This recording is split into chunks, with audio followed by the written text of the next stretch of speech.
everyone, welcome to the class. So I am Mahima, your biology educator. In this class we are going to start with reproductive health. Reproductive health हम continue करेंगे.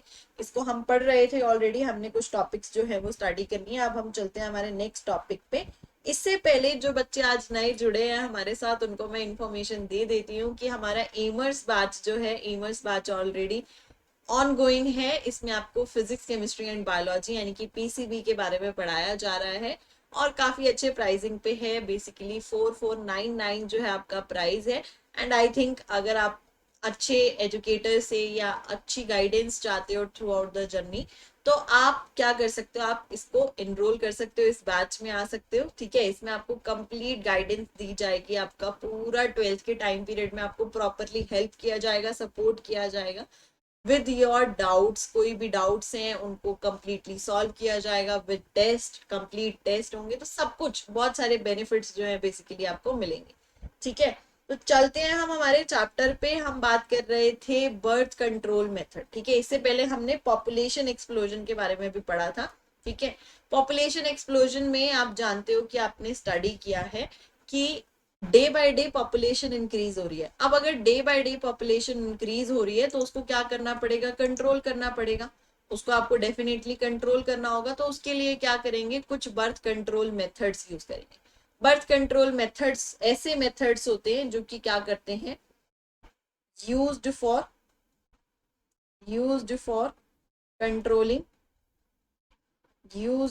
Controlling population size. Population size को अगर आपको control करना है तो उसके लिए आप इसको क्या करोगे, यूज करते हो बर्थ कंट्रोल मेथड्स को. अब इसमें क्या होता है, आप कॉन्ट्रासेप्टिव मेथड यूज करते हो. बर्थ कंट्रोल मेथड के लिए आप क्या यूज करते हो, कॉन्ट्रासेप्टिव मेथड्स. कॉन्ट्रासेप्टिव मेथड्स पे हम आएंगे, इस पे डील करेंगे कि ये क्या क्या होते हैं. पर उससे पहले हमें ये पता होना चाहिए कि कोई भी चीज जिसको आप कॉन्ट्रासेप्टिव बोल रहे हो उसके लिए कुछ ना कुछ प्रॉपर्टीज होनी चाहिए और उसकी कुछ आइडियल प्रॉपर्टीज होती है. वो आइडियल प्रॉपर्टीज क्या क्या है आपकी, बेसिकली वो आपको यहाँ पर पता होनी चाहिए. तो प्रॉपर्टीज ऑफ आइडियल कॉन्ट्रासेप्टिव क्या है, हमारी सबसे पहली प्रॉपर्टी है कि वो इजीली अवेलेबल होना चाहिए. इजीली अवेलेबल, मार्केट में आसानी से मिल जाए, आपको ज्यादा इधर उधर भागने की जरूरत ना हो, तभी तो आप उसको यूज करोगे ना, अगर वो इजीली अवेलेबल होगा तो.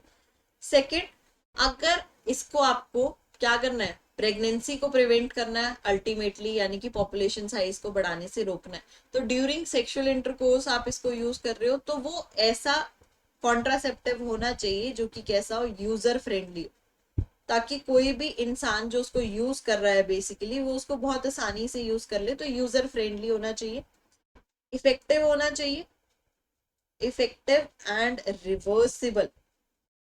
रिवर्सिबल. ठीक है, ऐसा नहीं है कि अगर आपने एक बार यूज कर लिया तो उसके बाद आपको कभी भी जो है वो रिप्रोडक्शन परफॉर्म नहीं कर सकते, फर्टिलाइजेशन नहीं हो सकती. ऐसा नहीं होना चाहिए, वो रिवर्सिबल मेथड होना चाहिए. ठीक है, इफेक्टिव एंड रिवर्सिबल होना चाहिए. Less and no side effects. ठीक है, less and no side effects.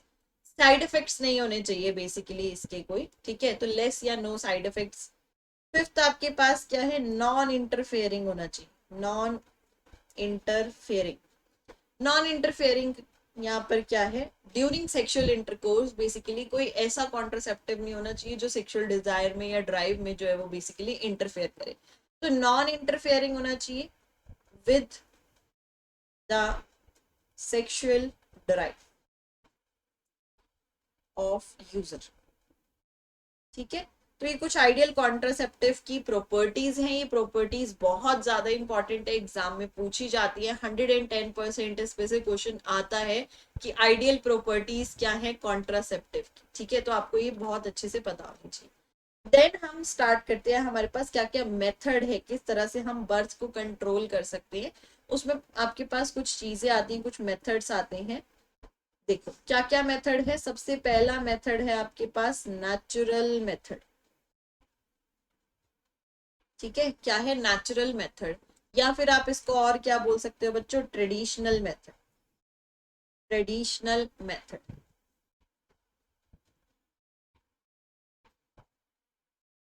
ठीक है, नेचुरल मेथड कह लो या फिर आप क्या कह सकते हो, ट्रेडिशनल मेथड कह सकते हो.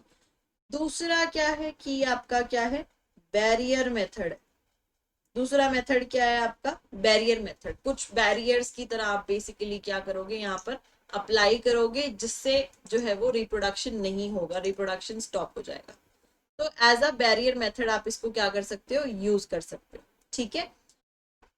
थर्ड आपके पास क्या मेथड है, intra uterine devices. Intra uterine devices, IUD basically आप इसको बोलते हो। इंट्रा यूट्राइन डिवाइसेस की बच्चों अगर हम बात करें तो ये एक ऐसे डिवाइसेस है जो यूट्रस में इंजेक्ट किए जाते हैं। ठीक है, आप यहाँ क्या कर रहे हो, यूट्रस में इम्प्लांट कर रहे हो, इंजेक्ट कर रहे हो उसको। ऐसे डिवाइसेस को आप क्या बोलते हो, intra uterine devices. Then oral contraceptive, pills की फॉर्म में कुछ भी हम अगर ले रहे हैं प्रेगनेंसी को प्रिवेंट करने के लिए, तो वो आपका क्या हो जाएगा, ओरल कॉन्ट्रासेप्टिव की फॉर्म में आ जाएगा। इसके अलावा इंजेक्शंस, इंजेक्शंस एंड इम्प्लांट्स, इसको स्टडी करेंगे हम, injection and implants. And finally एक मेथड आता है आपका सर्जिकल मेथड, सर्जिकल या फिर परमानेंट मेथड, परमानेंट मेथड। ठीक है, इन सभी मेथड्स को हमने डिटेल में डिस्कस करना है in case of birth control. तो सबसे पहले क्या है हमारे पास, नेचुरल या ट्रेडिशनल मेथड। तो आपको ये पता चल रहा है, नाम से पता चल रहा है नेचुरल मेथड है। तो नेचुरल मेथड में जो भी हो रहा होगा वो नेचुरली हो रहा होगा। ठीक है, नेचुरल मेथड में कर क्या रहे हैं हम, अवॉइड प्रेगनेंसी को अवॉइड करना, that means avoid meeting of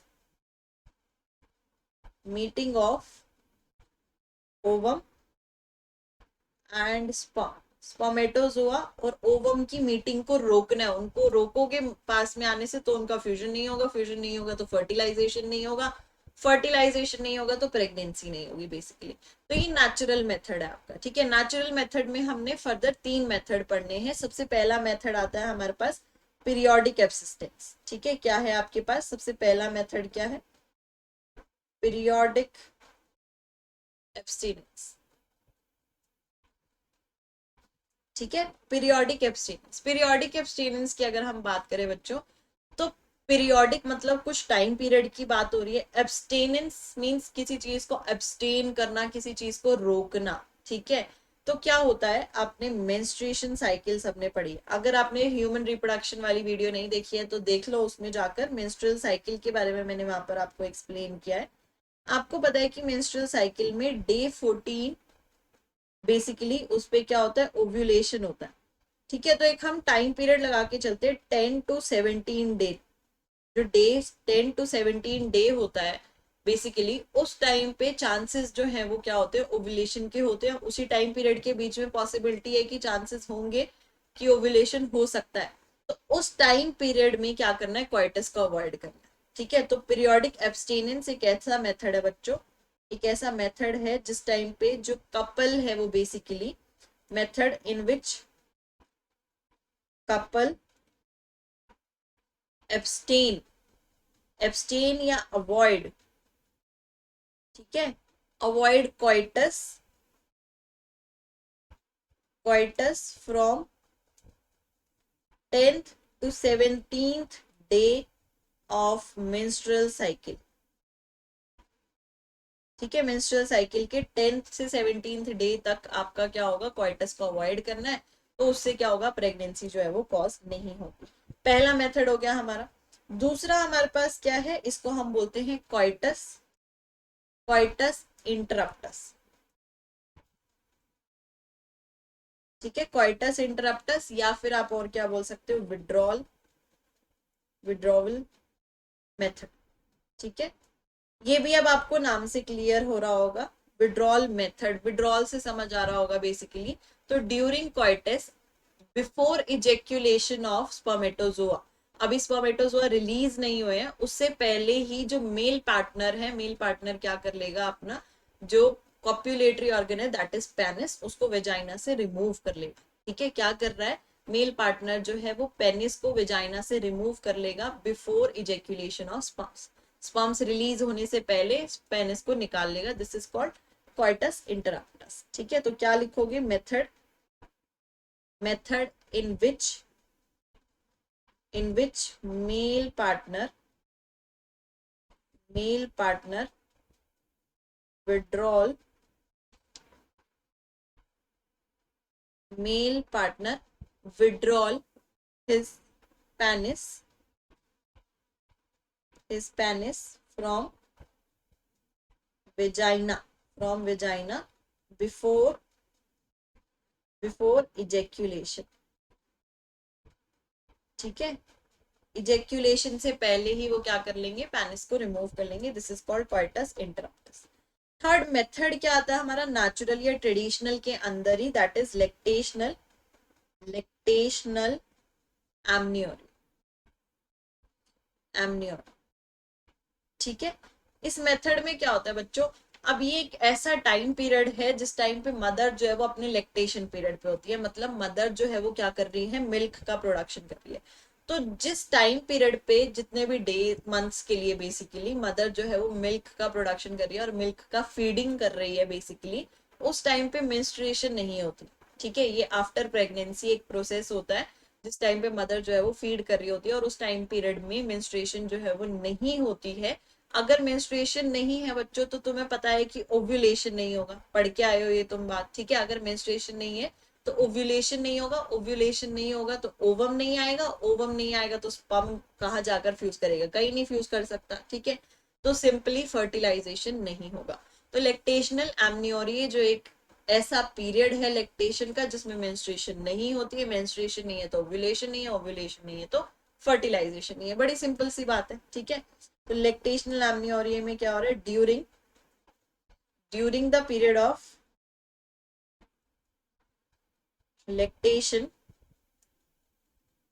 during the period of lactation lactation के पीरियड के टाइम पे मेंस्ट्रुएशन डजंट अकर. क्या होगा आपका, मेंस्ट्रुएशन नहीं होगी, मेंस्ट्रुएशन डज नॉट अकर. अगर मेंस्ट्रुएशन नहीं है, hence no ovulation, hence no ovulation and no fertilisation.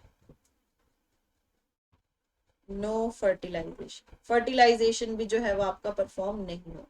तो ये तीन मेथड आते हैं आपके नेचुरल मेथड के अंदर या ट्रेडिशनल मेथड के अंदर. पीरियोडिक एब्सटीनेंस, कुछ डेज के लिए 10 to 14 डे के लिए आपका क्या हो जाएगा, क्वाइटस को अवॉइड करना है. क्वाइटस इंटरप्टस या विड्रॉल मेथड जिसमें आपको क्या करना है, मेल पार्टनर जो है वो पेनिस को रिमूव कर लेगा वेजाइना से बिफोर एजेक्यूलेशन. और थर्ड क्या आपका, लैक्टेशनल एमनियोरी, जब तक लैक्टेशन पीरियड चल रहा है उस टाइम पे मेंस्ट्रुएशन नहीं होगी, मेंस्ट्रुएशन नहीं होगी तो ओव्यूलेशन नहीं होगा, और ओव्यूलेशन नहीं होगा तो फर्टिलाइजेशन जो है वो परफॉर्म नहीं होगा. तो ये सभी मेथड किस में आते हैं, हमारे नेचुरल या ट्रेडिशनल मेथड में. पहले के टाइम पे ऐसे होता था, अभी भी बेसिकली होता है. ट्रेडिशनल मतलब काफी ओल्डर टाइम पीरियड से ये चलता आ रहा है. ठीक है, फिर क्या है आपका बैरियर मेथड. बैरियर मेथड की अगर हम बात करें तो इसमें भी क्या करना है, prevent meeting of sperm and ओवा. स्पर्म एंड ओवा की मीटिंग को ही आपने क्या करना है यहाँ पर, अवॉइड करना है, but with the help of barriers. अब कुछ बैरियर्स यूज करेंगे. ठीक है, बैरियर्स क्या है, सिंपली ऐसा लगा लो कि कोई गेटवे है. ठीक है, जो किसी चीज के आगे आके अड़ गया है, ये कोई भी जाने का पाथवे था उसके आगे ये गेट आके अड़ गया, अब वो नहीं जा सकता, जो स्पर्मेटोजोआ या ओवम है वो रिलीज नहीं हो सकते. तो बैरियर सिंपली कि कोई एक ऐसी चीज होगी जो आपके स्पर्मेटोजोआ या ओवम को पास नहीं होने देगी. ठीक है, तो सबसे पहला बैरियर क्या है आपके पास, कॉन्डम्स. ये बहुत जनरल है, ये सबने सुने हुए हैं ऑलमोस्ट. ठीक है, कॉन्डम्स क्या है, बेसिकली ये एक रबड़ के बने हुए सब्सटेंसेस होते हैं. ठीक है, थिन रबर के, या आप क्या कह सकते हो लेटेक्स शीट के बने हुए, made up of thin rubber और लेटेक्स शीट. ये किस लिए यूज करते हैं, use to cover the penis. Male copulatory organ को कवर करने के लिए यूज होता है बेसिकली, क्योंकि हमें पता है पेनिस वाले रीजन से क्या होगा, ओपनिंग होती है यहाँ पर, उस ओपनिंग से क्या होगा, स्पर्म्स का इजेक्यूलेशन होगा, अब अगर आप पेनिस के ऊपर ही क्या कर देते हो, एक कवर लगा देते हो, तो सारा का सारा स्पर्मेटोजोआ उसमें चला जाएगा, वेजाइनल पार्ट में कुछ भी रिलीज नहीं होगा, तो वो वेजाइनल पार्ट में स्पर्म्स पहुंचे ही नहीं. दैट मीन्स आपका फर्टिलाइजेशन नहीं होगा, फ्यूजन ऑफ गैमीट्स नहीं होगा। ठीक है, अब ये जो मेथड है ये रिवर्सिबल है, ये तुम लोगों को पता है। ये कैसा है, ये रिवर्सिबल मेथड है। ऐसा नहीं है कि एक बार हो गया तो फिर कभी फर्टिलाइजेशन परफॉर्म नहीं कर सकते। ठीक है, कभी भी कर सकते हैं। अगर इसको रिमूव कर रहे हैं तो हम रिमूव कर सकते हैं। दूसरा मेथड क्या है इसमें हमारे पास, diaphragms, diaphragms, cervical caps, cervical caps and vaults, cervical caps and vaults. Diaphragm, cervical caps और वॉल्ट्स की अगर हम बात करें तो ये भी कुछ रबड़ के बने हुए ही सब्सटेंसेस होते हैं, आपके रबड़ के बने होते हैं। बट इनको कहाँ इंसर्ट किया जाता है,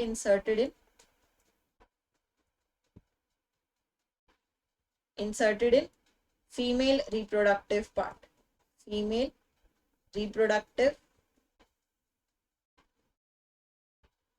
पार्ट। ठीक है बच्चों, फीमेल रिप्रोडक्टिव पार्ट में इसको बेसिकली आप इंसर्ट करते हो ड्यूरिंग द क्वाइटस। ये क्या करेगा, ये स्पर्म्स की एंट्री को प्रिवेंट कर देगा।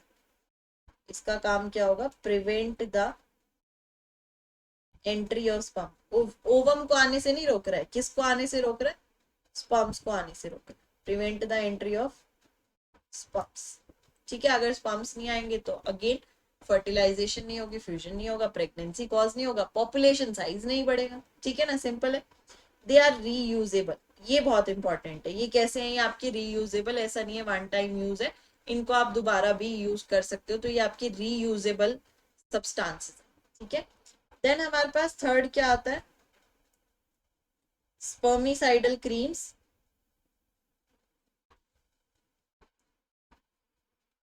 जेलीज। ठीक है, spermicidal creams, jellies and forms. अब ये क्या है, बेसिकली ये कुछ नाम से क्लियर हो रहा है कि क्रीम्स हैं या कुछ जेली फॉर्म में आ सकता है या फॉर्म लाइक फॉर्म में, जहाँ बेसिकली ऐसा फॉर्म्स अपीयर होगा, ऐसी शेप में, ऐसे स्ट्रक्चर में जो है वो आपका आ सकता है, ऐसा अपीयरेंस हो सकता है इनका। और ये जो है क्रीम्स या ये जो भी चीजें हैं ये अप्लाई की जाती हैं, applied over vaginal region, female के applied over vaginal region. Female का जो रिप्रोडक्टिव पार्ट में वेजाइनल रीजन है उसमें ये क्रीम्स, जेलीज या फॉर्म्स जो है उनको बेसिकली आप क्या करते हो, अप्लाई करते हो, ताकि स्पर्म्स जो है वो एग तक पहुंच ही ना पाए, फर्टिलाइजेशन ही ना परफॉर्म आ पाए, फेलोपियन ट्यूब तक पहुंचने से रोकें। ठीक है, इसलिए कर रहे हैं, to prevent the entry of sperms. ठीक है, क्रीम्स जेलीज करेंगी क्या, किल द स्पर्मेटोजोआ, रास्ते में ही आपके स्पर्म्स को क्या कर देती है, किल कर देती है। ठीक है, तो ये आपके एक और मेथड हो गया। बट अगर हम इनको स्पर्म्स, ये स्पर्मिसाइडल क्रीम्स, जेलीज या फॉर्म्स है, अगर हम इनको किसके साथ, अदर बैरियर मेथड के साथ यूज करें, जैसे डायफ्राम्स के साथ यूज कर लिया, ये कॉन्डम लगाए हुए हैं उसके साथ यूज कर लिया, तो ये ज्यादा इफेक्टिव होते, ज्यादा एफिशिएंसी जो है ये शो करते हैं। ठीक है, तो कॉन्ट्रासेप्टिव एफिशिएंसी जो है वो बेसिकली क्या हो जाती है, इंक्रीज हो जाती है, अगर इन तीनों चीजों को हम एक साथ मिला के यूज करते हैं तो। देन नेक्स्ट आता है हमारे पास intra uterine devices. Intra uterine devices जो है नाम से क्लियर हो रहा है, यूट्रस के अंदर इंजेक्ट किए जाते हैं ऐसे डिवाइसेस है जो यूट्रस के अंदर इंजेक्टेड होंगे, इम्प्लांट होंगे with the help of doctors. Doctors ही इनको क्या करते हैं, आपका इंसर्ट करते हैं। ठीक है, ये फर्दर 3 टाइप के आपके, सबसे पहला क्या है आपका, non mediated, non mediated IUD. ठीक है, नॉन मीडिएटेड आईयूडी मतलब नॉन मीडिएटेड इंट्रायूट्राइन डिवाइसेस। अब ये ऐसे सब्सटेंसेस होते हैं, ठीक है, जब डॉक्टर इनको इंजेक्ट करते हैं तो ये ऐसे सब्सटेंसेस होते हैं जो यूट्रस में फेगोसाइटोसिस को बढ़ा देते हैं, फेगोसाइटोसिस को क्या कर देंगे, इंक्रीज कर देंगे। जैसे आपका यूट्रस है ये, ठीक है, और कोई भी स्पर्मेटोजोआ आया, सपोज ये यूट्रस में आ रहा है, तो आपके यूट्रस के जो सेल्स है वो क्या कर जाएंगे, इसको एनगल्फ कर लेंगे, क्या कर लेंगे, इसको एनगल्फ कर लेंगे, एकदम से खा जाएंगे। This is called phagocytosis. जब आप किसी चीज को एनगल्फ कर रहे हो तो उसको आप क्या बोल रहे हो, फेगोसाइटोसिस। तो यहाँ क्या होगा, फेगोसाइटोसिस और स्पर्म्स जो है वो with in a uterus increase हो जाएगा अगर हम इन सब्सटेंसेस को, नॉन मीडिएटेड आईयूडीज को यूट्रस में ऐड करते हैं तो। ठीक है, एग्जाम्पल क्या है आपके पास, लाइफ स्लो, ये आपका एग्जाम्पल। ठीक है, नॉन मीडिएटेड आईयूडीज का। देन हमारे पास क्या है, देन हमारे पास नेक्स्ट आता है आपका hormonal releasing IUD. Hormonal releasing IUD मतलब हार्मोन्स रिलीज होंगे, ऐसे इंट्रायूट्राइन डिवाइसेस लगाएंगे जिनसे हार्मोन्स रिलीज हो रहे होंगे कॉन्टिन्यूसली। ठीक है, सेकेंड क्या है आपके पास, hormonal, hormone releasing IUD, hormone releasing IUD. तो इसमें हमारे पास दो एग्जांपल आते हैं, LNG-20 आपको पता है, प्रोजेस्टेरेट। ठीक है, ये कुछ इंट्रायूट्राइन डिवाइसेस ही हैं, ये क्या करते हैं, ये हॉर्मोन्स रिलीज करें, हॉर्मोन्स रिलीज करें। अगर ये हार्मोन रिलीज हो जाएगा तो हॉर्मोन्स जो है ये आपके यूट्रस को अनसुटेबल बना देंगे। हॉर्मोन्स के रिलीज होने से क्या होगा, हमने पढ़ा है, ये यूट्रस की जो एंडोमेट्रियम है ये हार्मोन पे बहुत डिपेंड करती है, ये तो तुम लोगों ने पढ़ा है ना, हार्मोन पे बहुत डिपेंड करती है। अगर प्रोजेस्टेरॉन एस्ट्रोजन का लेवल अगर मेंटेन रहता है तभी जो है वो एंडोमेट्रियम मेंटेन रहती है, अदरवाइज एंडोमेट्रियम ब्रेक हो जाती है। ठीक है, तो इसीलिए यहाँ पर आपका जो प्रोजेस्टेरॉन या एस्ट्रोजन है वो हॉर्मोन्स रिलीज होंगे, इनके रिलीज से क्या होगा, आपका यूट्रस जो है वो अनसुटेबल बनेगा, uterus become unsuitable for implantation. अब बेबी अगर फर्टिलाइजेशन हो भी गया मान लो 1% के लिए, ठीक है, तो अब बेबी अगर ये एम्ब्रियो यहाँ पे आके इम्प्लांट होने की कोशिश करेगा तो वो इम्प्लांट नहीं हो पाएगा, क्योंकि हॉर्मोन्स ही ऐसे नहीं होंगे जिसकी वजह से इम्प्लांटेशन परफॉर्म किया जा सके। ठीक है, तो अनसुटेबल बन जाएगा आपका uterus for implantation. Then third क्या आता है बच्चों हमारे पास इसमें, कॉपर रिलीजिंग आईयूडीज। थर्ड क्या है, कॉपर रिलीजिंग आईयूडीज। अब ये भी पता चल रहा है तुम्हें, ऐसे डिवाइसेस होंगे जो क्या कर रहे होंगे, कॉपर आयन का रिलीज कर रहे होंगे। ठीक है, ये आपके इस तरह के टी शेप के स्ट्रक्चर होते हैं, आपकी एनसीईआरटी में भी बना हुआ है, इस टी शेप के डिवाइस होते हैं ये। ठीक है, ये क्या करते हैं, कॉपर आयन रिलीज करते हैं। ये क्या करेंगे, कॉपर आयन का रिलीज करेंगे।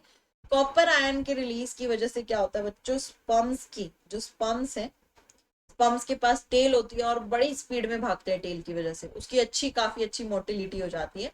बट अगर कॉपर आयन रिलीज हो जाते हैं ना, तो कॉपर आयन रिलीज होने की वजह से स्पर्म मोटिलिटी जो है, स्पर्म मोटिलिटी डिक्रीज हो जाती है।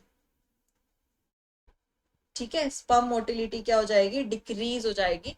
तो इस तरह से अगर स्पर्म्स की मोटिलिटी डिक्रीज होगी तो वह फेलोपियन ट्यूब तक नहीं पहुंच पाएंगे, फर्टिलाइजिंग कैपेसिटी रिड्यूस हो जाएगी, तो फाइनली फर्टिलाइजेशन नहीं होगा। ठीक है, एग्जाम्पल क्या आ जाते हैं आपके पास इसमें, CUT, कॉपर टी। ठीक है, copper T, copper 7, multi load 375, multi load 375, ये आपके पास इसके एग्जाम्पल्स आ गए। देन नेक्स्ट क्या आता है बच्चों हमारे पास, oral contraceptive devices, oral contraceptives. ठीक है, ओरल कॉन्ट्रासेप्टिव की अगर हम बात करें तो ये ऐसे कॉन्ट्रासेप्टिव है जो आप ओरली ले रहे हो। ठीक है, इनका क्या कर रहे हैं हम, ओरल एडमिनिस्ट्रेशन कर रहे हैं। ओरल एडमिनिस्ट्रेशन मीन्स आप उसको ओरली इनटेक कर रहे हो, स्मॉल अमाउंट, स्मॉल डोजेस जो है ये दी जा सकती है। अब इसमें क्या होता है आपका, ओरली जब आप कुछ दे रहे हो तो पिल्स की फॉर्म में देते हो, एज अ मेडिसिन की फॉर्म में देते हो। उस मेडिसिन में आपका या तो प्रोजेस्टेरॉन होता है या फिर प्रोजेस्टेरॉन एस्ट्रोजन होता है। ठीक है, या फिर क्या होगा आपका, प्रोजेस्टेरॉन एस्ट्रोजन होगा। ठीक है, इनका कॉम्बिनेशन जो है वो आपको देखने को मिल सकता है। तो बेसिकली प्रोजेस्टेरॉन या प्रोजेस्टेरॉन एस्ट्रोजन जो है वो हार्मोन है, हार्मोनल इम्बैलेंस हो जाएगा अगर आप इन टेबलेट्स को कंज्यूम कर रहे हो। तो अगर हार्मोनल इम्बैलेंस होगा तो ऑब्वियसली प्रेगनेंसी जो है वो पॉज नहीं हो पाएगी। ठीक है, तो बेसिकली इनको आप यूज कैसे करते हो, टेबलेट्स की फॉर्म में, यानी कि पिल्स की फॉर्म में। पिल्स जो है उनको आपको डेली लेना होता है for a period of 21 days. ठीक है, पिल्स जो है, ये जो पिल्स होती हैं इनको कंज्यूम करना होता है फॉर 21 डेज। 21 डेज के लिए इनको क्या करना है, डेली कंज्यूम करना है। ठीक है, आपको क्या करना होगा, डेली कंज्यूम करना होगा। ठीक है, एंड ये स्टार्ट कब कर रहे हैं? Starting with in first 5 days of menstrual cycle. First 5 days जो है वो मेंस्ट्रुअल साइकिल के, उसी डेज में आप क्या कर रहे हो, इसको स्टार्ट कर रहे हो after a gap of 7 days to be repeated in same pattern. Same pattern में रिपीट करोगे 7 days का गैप देके। 28 days होते हैं ना, सिंपल सी बात है, 28 days है। अगर आप 21 days कंज्यूम कर रहे हो तो आपने क्या दे दिया बीच में? 7 days का गैप दे दिया। यही मैं आपको बोल रही हूँ, ठीक है? 7 days का गैप दे दिया आपने। इस तरह से पिल्स का कंजम्पशन किया जाता है। अब एक पिल का एग्जाम्पल है आपके पास, दैट इज सहेली पिल। ठीक है, सहेली पिल इसको बोलते हैं। सहेली पिल की अगर हम बात करें तो ये आपके CDRI में डेवलप हुई थी। CDRI central drug research institute. Central drug research institute, ये लखनऊ में बेसिकली, यहाँ पर जो साइंटिस्ट थे उन्होंने इसको डेवलप किया था। एंड इसकी स्पेशल चीज क्या है कि वंस इन अ वीक पिल है, ठीक है? अब आप पहले क्या कर रहे थे, 21 days तक पिल्स को क्या कर रहे थे, कंज्यूम कर रहे थे। तो अब उन्होंने क्या कर दिया, ज्यादा अच्छी पिल बना दी, वंस इन अ वीक पिल बना दी। Saheli pill is your once in a week pill, एक हफ्ते में एक ही बार खानी। ठीक है, क्लियर? एंड इसके साइड इफेक्ट्स भी बहुत कम है। Pills have very few side effects, very few side effects। ठीक है बच्चों, तो ये क्या था आपका ओरल कॉन्ट्रासेप्टिव मेथड। देन हमारे पास क्या आते हैं, इंजेक्शंस एंड इम्प्लांट्स। अब नाम से क्लियर है, इंजेक्शन या इम्प्लांट्स। तो कुछ ऐसी चीज, इम्प्लांट्स क्या है बेसिकली, कोई ऐसे सब्सटेंसेस हैं जो कि क्या कर रहे हैं, कहीं पर अप्लाई कर रहे होंगे। तो बेसिकली जैसे स्किन का एरिया हो गया, तो अंडर द स्किन आप उसको क्या कर रहे हो, सब्सटेंस को इम्प्लांट कर रहे हो, ऐड कर रहे हो अंडर द स्किन। ठीक है, these are applied under the skin. ठीक है, इंजेक्शन एंड इम्प्लांट्स जो है वो किसके होते हैं, वो उन्हीं के बने आपके प्रोजेस्टेरॉन या फिर प्रोजेस्टेरॉन एस्ट्रोजन के। ठीक है, प्रोजेस्टेरॉन एस्ट्रोजन के कॉम्बिनेशन से मिलकर बने। और ये कहाँ अप्लाई किए जाते हैं, फीमेल्स यूज करती हैं इनको, और फीमेल्स अंडर द स्किन इनको अप्लाई करेंगी। इनका फायदा क्या है बच्चों, देखो पिल्स की अगर हम बात करें तो पिल्स मेडिसिन अगर आप खा रहे हो तो हमें पता है कि हम बोलते हैं ना कि 6 घंटे बाद असर खत्म हो जाता है, 6 घंटे बाद दूसरी डोज खा लेनी चाहिए। तो ऐसे एक टाइम पीरियड होता है पिल्स का भी, कितने टाइम पीरियड के लिए। बट अगर हम इनकी कंपैरिजन में बात करें, इंजेक्शन या इम्प्लांट्स का जो टाइम पीरियड है वो ज्यादा लॉन्गर होता है बॉडी में रहने का एज कम्पेयर टू पिल्स। चीजें दोनों में सेम है, वही हॉर्मोन्स के लेवल में चेंज आ रहा है, प्रोजेस्ट्रॉन या प्रोजेस्ट्रॉन एस्ट्रोजन ही है दोनों के पास। बट एक चीज जो है, इम्प्लांट या इंजेक्शन आपका लॉन्गर टाइम पीरियड के लिए इफेक्टिव रह रहा है, और पिल्स जो है वो एज कंपैरिजन टू इंजेक्शन और इम्प्लांट वो थोड़े शॉर्टर टाइम पीरियड के लिए इफेक्टिव है। तो ये क्या है, मोर इफेक्टिव या effective for longer period of time, for longer period of time as compared to pills। पिल से अगर आप कंपैरिजन करो तो ये लॉन्गर पीरियड ऑफ टाइम के लिए इफेक्टिव रहता है। चलिए, देन हमारे पास लास्ट क्या आता है, बड़ा इजी सा मेथड है। अब आपके पास लास्ट मेथड बचता है, that is surgical method. Surgical method is also known as sterilisation. इसको आप क्या बोलते हो, स्टरलाइजेशन मेथड भी बोलते हो। प्लस इसको आप और क्या बोल रहे हो, ये क्या है आपका, परमानेंट मेथड। परमानेंट मेथड, देखो ना बच्चों, नाम से क्लियर हो रहा है। आपने कहा surgical method, that mean surgery करानी पड़ेगी, है ना? तो नाम से क्लियर हो रहा है ना, अगर आपने सर्जरी करा ली तो अब आप ऐसा तो नहीं कि कुछ कट लगवा दिया, सर्जरी हो गई तो उसको दोबारा से वापस से ठीक कर देंगे, वो पॉसिबिलिटी नहीं। तो ये एक बार हो गया तो ये रिवर्सिबल नहीं है, ये परमानेंट मेथड में आते हैं। ये आपके परमानेंटली क्या कर देंगे, ब्लॉक कर देंगे गेमीट के ट्रांसपोर्ट को। तो इसमें दो चीजें आती हैं आपके पास, दो चीजें क्या क्या है हमारे पास, vasectomy, vasectomy and second is tubectomy.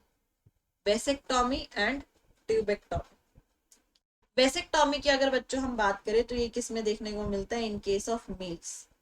देखो, अगेन ह्यूमन रिप्रोडक्शन, ये तुम्हारा पढ़ना जरूरी है इस चैप्टर को करने से पहले। ह्यूमन रिप्रोडक्शन में आपने पढ़ा है कि वास्ट डिफरेंस होती है, सबने पढ़ा है, ये वास्ट डिफरेंस है। वास्ट डिफरेंस को क्या कर देते हैं हम यहाँ पर, कट कर रहे एंड टाई कर, ठीक है, जो आपकी वास्ट डिफरेंस है, वास्ट डिफरेंस को कट कर रहे एंड टाई अप कर रहे। सिंपली आपने वास्ट डिफरेंस पे कट लगाया, यहाँ पे कट लगा दिया और इसको क्या कर दिया, फिर टाई अप कर दिया, ये बांध दिया, नोट बांध दिया। अब इससे क्या होगा, जब स्पर्मेटोजोआ इधर जा रहे हैं, ये जा रहे हैं यहाँ पे, ठीक है, तो ये यहाँ पर आकर जहां पर नोट बंध गया ना, उसके बाद जैसे यहाँ पे गांठ लग गई, इसके बाद अगर ये मूव करने की कोशिश करे स्पर्मेटोजोआ, तो ये इससे आगे नहीं जा पाएंगे, ये यहाँ से आगे नहीं जा पाएंगे, ठीक है, यहीं पर फंस जाएंगे। तो अभी परमानेंटली ब्लॉक हो गया ट्रांसपोर्ट ऑफ गेमीट, ये यहाँ से आगे मूव नहीं कर पाया। तो यही कर रहे थे हम इस मेथड में। तो वेसेक्टॉमी एक ऐसा मेथड है जो कि मेल्स के केस में यूज किया जाता है, जिसमें small portion of vast difference को कट कर दिया जाता है एंड देन टाई कर दिया जाता है, ठीक है, जिससे ट्रांसपोर्ट ऑफ गेमीट जो है वो ब्लॉक हो जाता है।